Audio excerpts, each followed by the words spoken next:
আপেলগুলো দলাই মলাই করতে পারি না, পারবো কেমনে? কারণ দাঁড়ানো দেখে তুমি তো ঘর বারো দিতে না। খাইবা সব কিছু করবো। দেখো এই কাম করি, মাজার নিচে একটা বালিশ দিই, দেও দেও তো জায়গাটা খুললে যাইবো।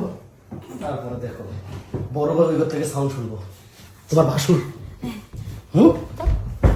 ওরে বাবা রে, তোমার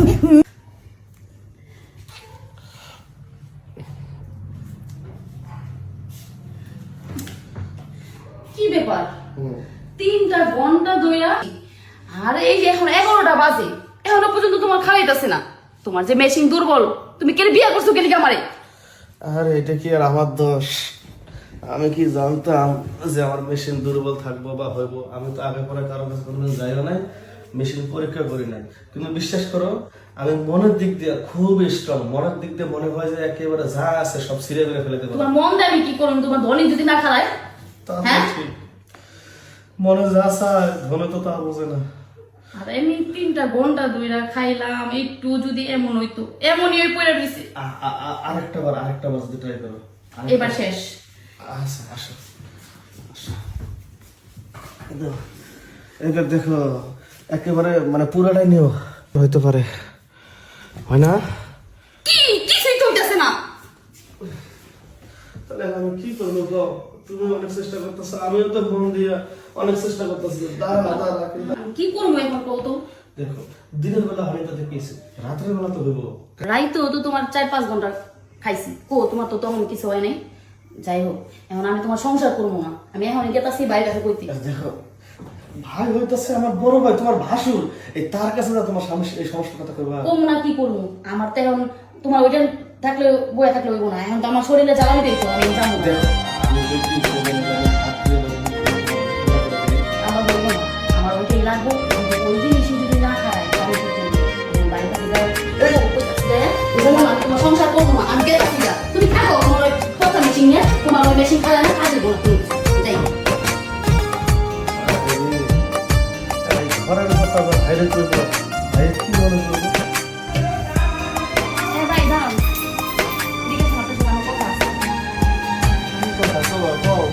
নষ্ট করব জীবন আমি লজ্জা শরম বাইঙ্গেই কথা বলি। ভালোবাসি ভাই যে অচল, আপনি ভাই যে মেশিন দিয়ে দুর্বল, আমাকে দেখে বিয়ে করাবেন না? আমার জীবনে কেন নষ্ট করবেন না?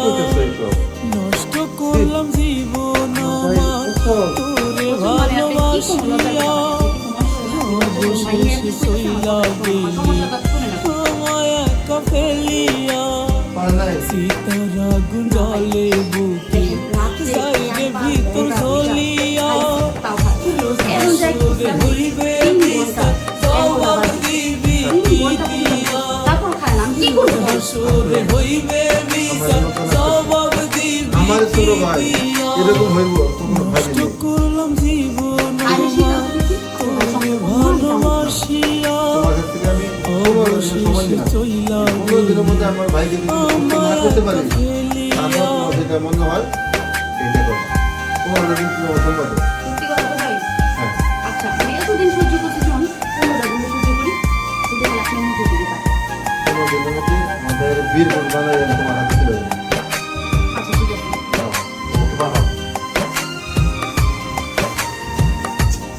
না এইভাবে তো আমাদের বংশের একটা দুর্নাম হয়ে যাবে, এটা হতে দেওয়া যাবে না।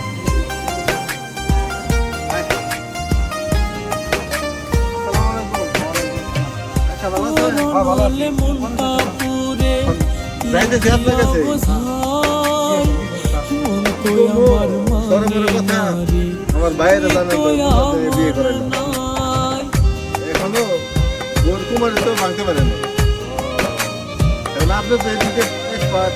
তোর নলে মনটা পুরে কি দিয়া বুঝার ও আমার তুই আমার মানে নারী তুই তো আমার নাই এখন এটা কি করা যায় আমার ঠিক করে দিবেন। বউকে তো কথা দিচ্ছি যে কোনো দিন আমি ঠিক করে দেবো। এটা কোনো বিষয় না, এটা তো এই যে জিনিসটা দেখতে পাবো ধরো তোমরা যদি বুঝবা না এদিকে ওষুধ তৈরি করতে হবে। এই যে গাছের পাতা, এই যে গাছের পাতা, এই যে গাছের এটা কি গাছের আগায় থাকে, তাল গাছ লাগাই থাকেন এডি হ্যাঁ ঠিক ধরতে পারছো, এটা তাল গাছের আগায় থাকে। মর্দাডার আর ওই যে আরেকটা আছে সোনালী গাছ আছে না, হ্যাঁ সোনালী গাছের এত বড় নাড়ি থাকে না, ওটিও লাগবো। হ্যাঁ এই 136টা গাছের লাগবো গুণাগুণ দিয়ে তারপরে আমি একটা হালুয়া তৈরি করব আর একটা মেসেজ তেল তৈরি করে দেবো, ওটা দিয়ে মেসেজ করবে। আর ওই হালুয়াটা সকালে খাবার আগে, রাত্রে খাবার পরে, আচ্ছা আচ্ছা 7 দিন খাইলে এবারেই মনে করো যে বউ থাকবো না, বউয়ের মা হুদ্দা এসে থাকবো। ও যাক কাকা আপনি আছেন বলে আমি জোর গলায় এই কথাটা কইছি, 15 দিনের মধ্যে ঠিক করে আমি বউর কাছে দিব। হ্যাঁ অবশ্যই, আমার কাছে যেহেতু আসছো আল্লাহ দিলে করছে, আমি নিচে আছি, পুরো আল্লাহ আছে, আল্লাহ সবকিছুর মালিক, আমি মাত্র উছিলা। আল্লাহ আমাকে গাছগুলা চেনার তৌফিক দান করছে, তাই আমি গাছগুলা চিনি, গাছগুলা উঠাইয়া ওষুধ তৈরি করে দিই, মানুষের উপকার হয়। আমি কিছুই না। না কাকা আল্লাহ ভালো করবো, আপনিও ছেলে। হ্যাঁ হ্যাঁ আপনি আমাদের এই ছোট ভাই মুখ তাকাইয়া অবশ্যই টাকা একটু তাড়াতাড়ি বানান দিয়ে। এই যে টেনশন করিও না। হ্যাঁ আরিয়া, এই মোটমাট খরচ হইব তোমার 4200 টাকা। হ্যাঁ 4200 ওটা ব্যাপার না, আমি দিয়ে দেবনি। মানে আমি যদি উঠাইতে পারবো এটা তো উঠামই, আর যেগুলো কিনতে হবে এটার খরচ বললাম আর কি। আচ্ছা ঠিক আছে, আচ্ছা, তো কবে দিবেন? পরশুদিন নিও। পরশুদিন? হ্যাঁ। আচ্ছা পরশুদিন তাহলে ওই যে আমার ছোট ভাই পাঠাই দিন না আপনার বাড়িতে। আচ্ছা কালকে টাকাটা দিলে আমি কালকে বাজারটা করে নিয়ে এসে একবার ওষুধ বানায় আলামো, পরশুদিন সকালবেলা নিয়ে যাবো, সকাল থেকে কাজ করবো। আচ্ছা এই বিকালে টাকাটা নিয়ে দিস। আচ্ছা ঠিক আছে। আচ্ছা তাহলে তো আরো ভালো হইলো। যাই দিলাম না। আচ্ছা ঠিক আছে। আচ্ছা চল, আসসালামু আলাইকুম। ওয়ালাইকুম আসসালাম। তোমার 15 দিনই শেষ আছে কি আমি পাবো না? পাবা না মানে তুমি যখন ওয়াশরুমে গোসল দিতেছ, তোমার গোসলে যখন পানি সাউন্ড আইতাছে, ওই সাউন্ড যত বাড়তাছে ওখানে তোমার লাভ দিয়ে দিলা দিয়ে কি উঠতেছে। কইতাছো তুমি এটা? দেখি তো, দেখাও তোমার একটু। দেখো কি, হ্যাঁ ঠিকই তো কইছো, মেশিন থেকে মুলা পাইতাছি। তাইলে তোমার জন্য আগে থেকে কই যে আমি মনে দিক দিয়ে স্ট্রং, কিন্তু কই ওটার দিক দিয়ে একটু দুর্বল ছিলাম, বুঝছো? আচ্ছা তাহলে দেরি করো না, আসো, আসো। আচ্ছা নিতে পারবো তো? নিতে পারবো। ঠিক আছে। কতদিন ধরে আপেলগুলো দলাই মলাই করতে পারি না, পারবো কেমনে? কারণ দাঁড়ানো দেখে তুমি তো ঘর বারো দিতে না। এবার দরবার নিচে টাও খাইবা, সব কিছু করো, আসো। দেখো এই একটা কাম করি, মাজার নিচে একটা বালিশ দিই, দেও দেও। তো জায়গাটা ফুললে যাইবো, তারপরে দেখো বড় ভাবে ওই থেকে সাউন্ড শুনবো, তোমার ভাসুর। হুম ওরে বাবা রে, তোমার